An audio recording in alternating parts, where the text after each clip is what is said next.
তোমরা অবশ্যই জানো গত 4 মে 2026 তারিখে ভোটের রেজাল্টের পর আমাদের পশ্চিমবঙ্গ রাজ্যের মধ্যে বিজেপি সরকার নতুনভাবে সরকার গঠন করেছে এবং বিজেপি সরকার আমাদের রাজ্যে আসার পর বিভিন্ন ঘোষণা করেছে, বিভিন্ন প্রকল্প, বিভিন্ন স্কিম এবং তার সঙ্গে সঙ্গে রোজগার নিয়ে, কর্মসংস্থান নিয়েও কিন্তু বিভিন্ন ঘোষণা করেছিল। এবং ঠিক তারপরে যখন রাজ্য বাজেট পেশ করা হলো, ওখানটায় উল্লেখ করা হলো যে 1 লক্ষ চাকরি কিন্তু আগামী অর্থবর্ষে অবশ্যই দেওয়া হবে এবং এখানে কিন্তু কর্মসংস্থান আসবে এবং বেকার যুবক যুবতীরা কিন্তু চাকরি পাবে। তো এখনো পর্যন্ত আমাদের রাজ্যের মধ্যে শুধুমাত্র ভেরিফিকেশান চলছে, যেমন কৃষক বন্ধু প্রকল্পের ভেরিফিকেশান চলছে, এসসি এসটি ওবিসি সার্টিফিকেটের ভেরিফিকেশান চলছে, আবার পিএম কিষাণ এখানে ভেরিফিকেশান করে অনেকের বাড়িতে নোটিশ যাচ্ছে এবং তার সঙ্গে সঙ্গে বর্তমানে আবার শুরু হয়েছে জন্ম সার্টিফিকেট এর ভেরিফিকেশান প্রক্রিয়া। মানে এসআইআর 2026-এর সময় অনেকেই নাকি জালভাবে জন্ম সার্টিফিকেট তৈরি করে এই এসআইআর ভেরিফিকেশান করেছিল, যারা আমাদের দেশের নাগরিক নয়, যার জন্য বর্তমানে আবার জন্ম সার্টিফিকেট ভেরিফিকেশান শুরু হয়েছে।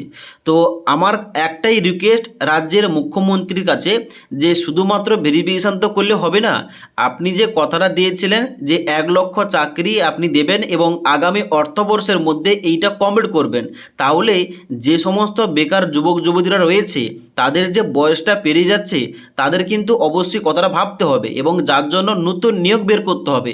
এখন বর্তমানে তুমি দেখবে এখন কিন্তু বর্তমানে আমাদের রাজ্যের মধ্যে নতুন কোনো নিয়োগ সংক্রান্ত নোটিফিকেশন কিংবা বড় কোনো বিজ্ঞপ্তি আসছেই না। যেমন পঞ্চায়েত রিক্রুটমেন্টটা এখনো পর্যন্ত বের হবে বলে এখনো পর্যন্ত কিন্তু ওইটার কোনো রকম খবর নেই, শুধুমাত্র ঘোষণা হয়ে যাচ্ছে এই হবে এবং তারপরে আবার ডব্লিউবিএসএসসি গ্রুপ সি এবং গ্রুপ ডির কিন্তু রেজাল্টটা এখনো পর্যন্ত আটকে রয়েছে। ডব্লিউপি পুলিশ কনস্টেবলের বিজ্ঞপ্তি এখনো পর্যন্ত বের হচ্ছে না এবং তার সঙ্গে সঙ্গে অন্যান্য ডিপার্টমেন্টের কিন্তু ভ্যাকেন্সি আসার কথা, যেগুলো কোনোভাবেই কিন্তু আপডেট কিংবা কোনো কিছু বিজ্ঞপ্তি আসছে না। যার জন্য অবশ্যই আমাদের রাজ্যের মাননীয় মুখ্যমন্ত্রী শুভেন্দু অধিকারী মহেশের কাছে একটাই রিকোয়েস্ট, আমাদের রাজ্যের যে সমস্ত যুবক এবং যুবতীরা রয়েছে, যারা বেকার, যারা শিক্ষিত বেকার যুবক যুবতীরা রয়েছে, তাদের যে বয়সটা পেরিয়ে যাচ্ছে তাদের কথা চিন্তা করে অবশ্যই যে বিজ্ঞপ্তিগুলো বের হওয়ার কথা ওই সমস্ত বিজ্ঞপ্তিগুলো বের করুন এবং যার জন্য আপডেট দিন যে কবে শুরু হবে কিংবা কবে থেকে অনলাইন আবেদন শুরু হবে, কত শূন্যপদে বিজ্ঞপ্তি আসবে A to Z। এবং আরেকটা তোমাদের আপডেট দিয়ে দিই, এখন কিন্তু তোমরা অবশ্যই জানো পশ্চিম মেদিনীপুর জেলার জন্য নতুন পুলিশ ডিপার্টমেন্টের তরফ থেকে নতুনভাবে একটি পেস পোর্টাল চালু করা হয়েছে। ওই পেস পোর্টালের তরফ থেকে কিন্তু আবেদন করা যাচ্ছে, শুধুমাত্র ওখানটায় পশ্চিম মেদিনীপুর জেলার ছেলে এবং মেয়েরা আবেদন করতে পারবে। কার জন্য আবেদন করবে? বিভিন্ন সংস্থা, বিভিন্ন কোম্পানির ভ্যাকেন্সি কিন্তু ওইখানে অ্যাড করা রয়েছে। যারা আবেদন করতে চায় এখন কিন্তু বর্তমানে অনলাইন আবেদন করতে পারবে। এই টপিকে ভিডিও দিয়েছিলাম।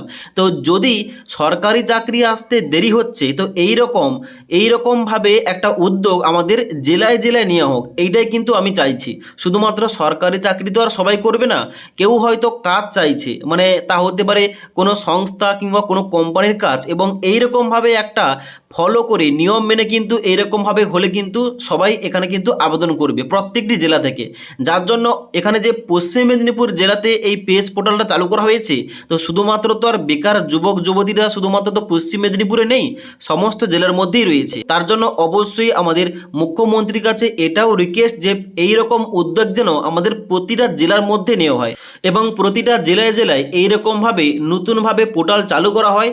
আর তাছাড়া যদি না পোর্টাল চালু করা হয় তাহলে কিন্তু এই যে পেস পোর্টাল চালু করা হয়েছে এর মধ্যে যেন প্রত্যেকটি জেলার ছেলে এবং মেয়েরা আবেদন করতে পারে, কারণ এখনও বর্তমানে শুধুমাত্র ওই পোর্টাল থেকে পশ্চিম মেদিনীপুর জেলার ছেলে এবং মেয়েরা আবেদন করতে পারছে।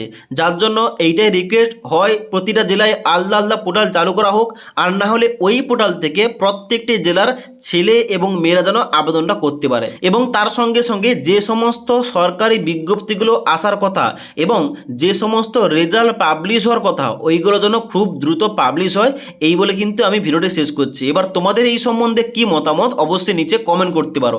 তাছাড়া আজকের এই ভিডিওটির আপডেট ভালো লেগে থাকলে একটি লাইক করে দেবে এবং বন্ধুদের অবশ্যই ভিডিওটি শেয়ার করবে।